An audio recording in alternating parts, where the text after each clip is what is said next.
In this video, I want to show you how to connect your Canon TS7720 printer or other similar TS model using the WPS method to your Wi-Fi network. So by using this method, you won't even need to enter the password.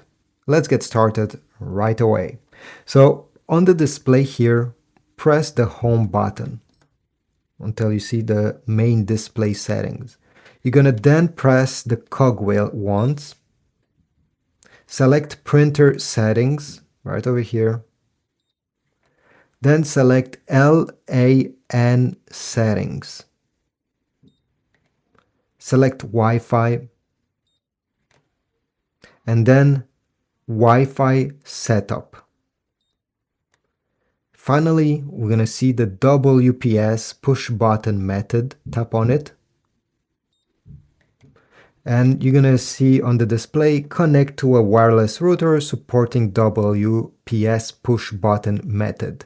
Obviously, your router needs to have that button. Depending which model you have, it will look slightly different. But if you're watching this video, I will suppose that you have one. So I'll press OK. Press and hold the WPS button on the wireless router and then tap OK on the printer. So at this point, go on your router, find the WPS button, tap on it, make sure it's enabled, and then come back to this printer and press OK.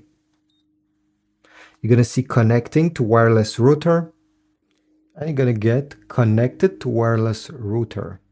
Press OK, and this is about it. You can press the home icon and start connecting your device.